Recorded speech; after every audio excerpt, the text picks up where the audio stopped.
ನರಸಿಂಹಾವತಾರ ಕಾಲದಲ್ಲಿ ನರಸಿಂಹಸ್ವಾಮಿ ತುಂಬ ಇಷ್ಟಪಟ್ಟು ಪಾನ ಮಾಡಿದ್ದು ರಕ್ತವೇ ತಾನೆ, ಆದ್ದರಿಂದ ಯಾಕೆ ನೆತ್ತರನ್ನು ನಾವು ನೈವೇದ್ಯ ಮಾಡಬಾರದು ಅಂತ ಒಬ್ಬರ ಪ್ರಶ್ನೆ.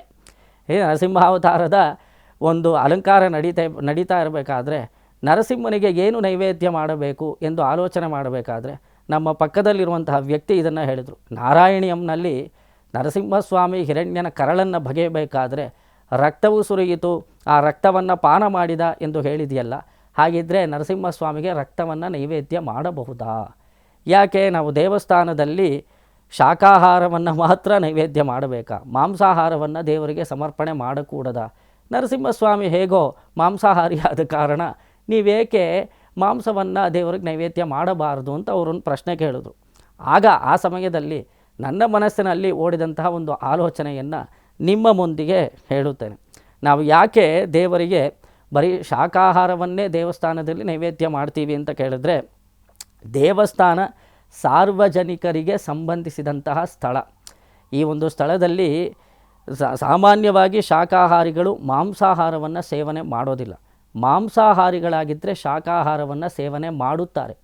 ಇಬ್ಬರೂ ಸೇವನೆ ಮಾಡಬಹುದಾದ ಆಹಾರವನ್ನು ಮಾತ್ರ ದೇವಸ್ಥಾನದಲ್ಲಿ ವಿನಿಯೋಗ ಮಾಡಲು ಸಾಧ್ಯ. ಅದು ಸಾರ್ವಜನಿಕವಾದ ಸ್ಥಳವಾಗಿರೋ ಕಾರಣ. ಆದ್ದರಿಂದ ದೇವಸ್ಥಾನದಲ್ಲಿ ಬರೀ ಶಾಕಾಹಾರವನ್ನೇ ನಾವು ವಿನಿಯೋಗ ಮಾಡೋದು, ನೈವೇದ್ಯ ಮಾಡೋದು ಇತ್ಯಾದಿಗಳೆಲ್ಲ ನಡೆಯುತ್ತೆ.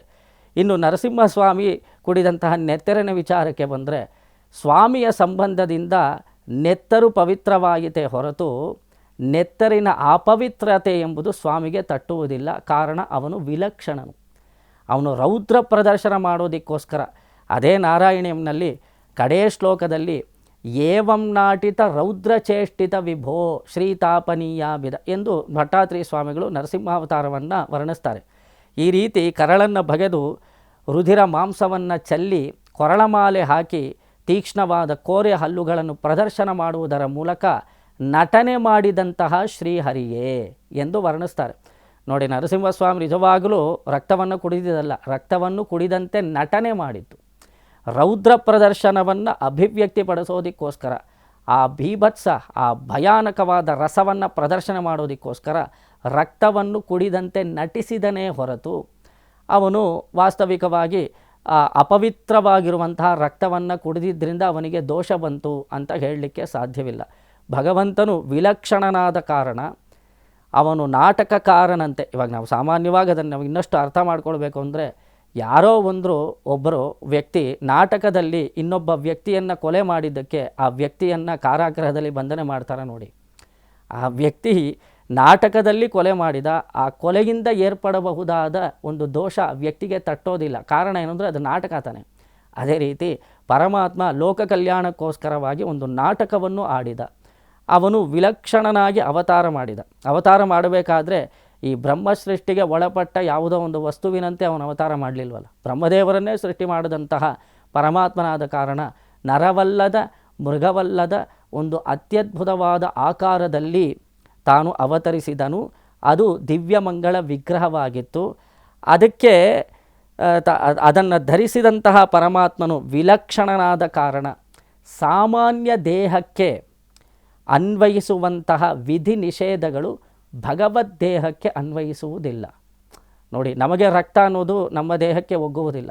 ರಕ್ತ ಕುಡಿದ್ರೆ ನಮಗದು ದೋಷವಾಗುತ್ತೆ. ನೋಡಿ, ನಾವು ನಮ್ಮ ದೇಹವನ್ನು ಕಾಪಾಡಿಕೊಳ್ಳೋದಕ್ಕೋಸ್ಕರ ನಮ್ಮ ದೇಹಕ್ಕೆ ಅನುಕೂಲಕರವಾದ ಆಹಾರವನ್ನು ಮಾತ್ರ ನಾವು ಸ್ವೀಕಾರ ಮಾಡಬಹುದು. ಇದು ನಮಗೆ ಅನ್ವಯಿಸತ್ತೆ.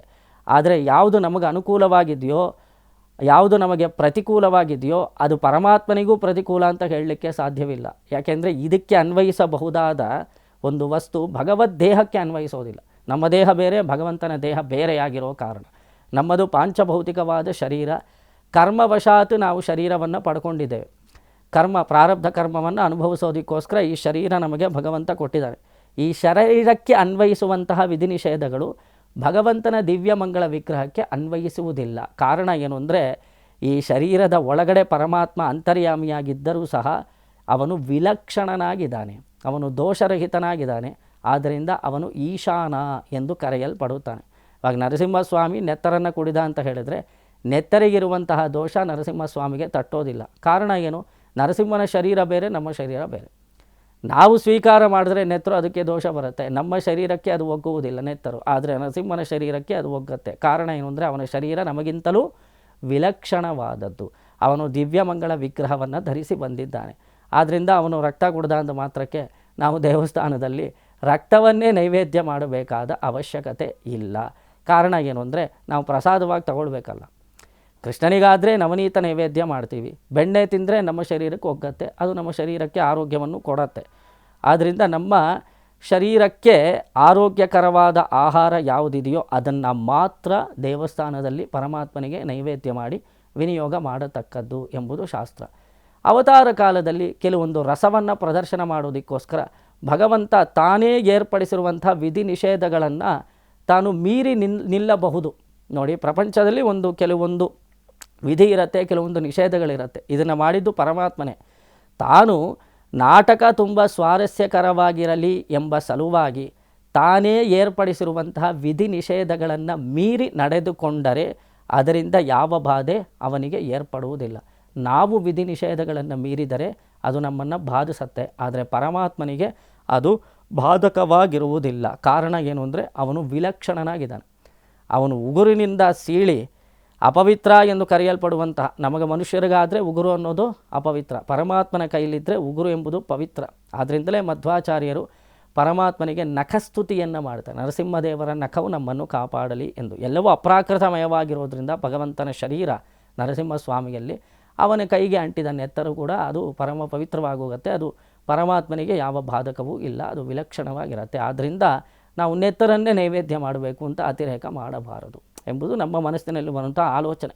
ಈ ವಿಷ್ಣು ಸಹಸ್ರನಾಮದಲ್ಲಿ ಬರುವಂತಹ ಈ ಈಶಾನ ಎಂಬ ಶಬ್ದ ಅದನ್ನೇ ಹೇಳುತ್ತೆ. ಅವನು ಬದ್ಧ ಮುಕ್ತ ನಿತ್ಯರಿಗಿಂತ ವಿಲಕ್ಷಣನಾದ ಕಾರಣ ಅವನು ಈಶಾನ ಎಂದು ಕರೆಯಲ್ಪಡುತ್ತಾನೆ.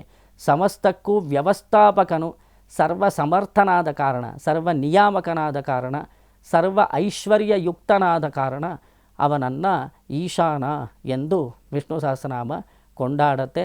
ಎಲ್ಲ ಅವಸ್ಥೆಗಳಲ್ಲಿಯೂ ತನ್ನ ಮತ್ತು ಬೇರೆಯ ಎಲ್ಲ ವಸ್ತುಗಳಲ್ಲಿಯೂ ವ್ಯವಸ್ಥೆಯನ್ನು ಉಂಟು ಮಾಡುವನು ಪರಮಾತ್ಮನೇ ತಾನೆ. ಎಲ್ಲ ಒಂದು ವ್ಯವಸ್ಥಿತವಾಗಿದೆ ಅಂದರೆ ಭಗವತ್ ಶಕ್ತಿಯೇ ಕಾರಣ. ಈ ಒಂದು ವ್ಯವಸ್ಥೆ ಭಗವಂತ ಏರ್ಪಡಿಸಿದ್ದಾನೆ. ಆದರೆ ಆ ವ್ಯವಸ್ಥೆ ಎಂಬುದು ಮನುಷ್ಯರಿಗೋ ಅಥವಾ ತನ್ನಿಂದ ಸೃಷ್ಟಿಸಲ್ಪಟ್ಟ ಜೀವಕೋಟಿಗಳಿಗೆ ಅನ್ವಯಿಸುತ್ತೆ. ತಾನು ಆ ವ್ಯವಸ್ಥೆಯನ್ನು ಮೀರಿದಾಗ ಅದು ಲೋಕಕ್ಷೇಮಾರ್ಥವಾಗಿರುತ್ತೆ. ಲೋಕವನ್ನು ಕಾಪಾಡೋದಕ್ಕೋಸ್ಕರ ಕೆಲವೊಂದು ವ್ಯವಸ್ಥೆಯನ್ನು ಪರಮಾತ್ಮ ಮೀರಬಲ್ಲ. ರಕ್ತ ಕುಡಿಯೋದು ಅಂದರೆ ವ್ಯವಸ್ಥೆಗೆ ಒಳಪಟ್ಟಿದ್ದಲ್ವಲ್ಲ. ರಕ್ತ ಕುಡಿಬಾರದು ಅನ್ನೋದು ಮನುಷ್ಯನಿಗೆ ಸಂಬಂಧಿಸಿರೋದು. ಆದರೆ ಈ ವ್ಯವಸ್ಥೆಯನ್ನು ಮೀರಿ ಪರಮಾತ್ಮ ಪ್ರವರ್ತಿಸೋದ್ರಲ್ಲಿ ಲೋಕಕ್ಷೇಮ ಇರೋದ್ರಿಂದ ರಕ್ತ ಕುಡಿದ್ರೂ ಕೂಡ ಅದರಿಂದ ಬಾಧೆ ದೇವರಿಗೇನು ಏರ್ಪಡೋದಿಲ್ಲ. ಆದರೆ ನಮಗೆ ರಕ್ತ ಕುಡಿಯೋದ್ರಿಂದ ಬಾಧೆ ಏರ್ಪಡುತ್ತೆ. ಆದ್ದರಿಂದಲೇ ನಾವು ದೇವಸ್ಥಾನದಲ್ಲಿ ಭಗವಂತನಿಗೆ ಆ ರಕ್ತವೋ ಅಥವಾ ಮಾಂಸವನ್ನು ನೈವೇದ್ಯ ಮಾಡೋದಿಲ್ಲ. ಇದರ ಅರ್ಥ ಯಾರು ಮಾಂಸ ತಿನ್ನೋರಿಗೆಲ್ಲ ಇವರು ವಿರೋಧಿಗಳು ಅಂತ ಅರ್ಥವಲ್ಲ. ದೇವಸ್ಥಾನ ಸಾರ್ವಜನಿಕವಾದ ಸ್ಥಳವಾಗಿರೋದ್ರಿಂದ ಎಲ್ಲರಿಗೂ ಪ್ರಸಾದ ವಿನಿಯೋಗ ನಡೆಯಬೇಕಾದ ಕಾರಣ, ಆ ನಿರ್ಬಂಧ ಇರೋದರಿಂದ ಸಾಮಾನ್ಯವಾಗಿ ಶಾಕಾಹಾರಿಗಳು ಮಾಂಸವನ್ನು ಸೇವನೆ ಮಾಡೋದು. ಆದರೆ ಮಾಂಸಾಹಾರಿಗಳು ಶಾಕಾಹಾರಿಗಳಾಗೂ ಇರ್ತಾರೆ. ಅವರು ಈ ಪುಳಿಯೋಗರೆ ಮೊದಲಾದ ಪ್ರಸಾದಗಳನ್ನು ಅವರು ಸ್ವೀಕಾರ ಮಾಡುವ ಕಾರಣ ಎಲ್ಲರಿಗೂ ವಿನಿಯೋಗ ನಡೆಯಬೇಕು. ಇದು ಸಾರ್ವಜನಿಕವಾದ ಸ್ಥಳವಾದ ಕಾರಣ ಇಲ್ಲಿ ದೇಹಕ್ಕೆ ಆರೋಗ್ಯಕರವಾದ ಆಹಾರವನ್ನು ಮಾತ್ರ ವಿನಿಯೋಗಿಸಬೇಕು ಎಂದು ಶಾಸ್ತ್ರ. ಶ್ರೀಮತೆ ರಾಮಾನುಜಾಯ ನಮಃ.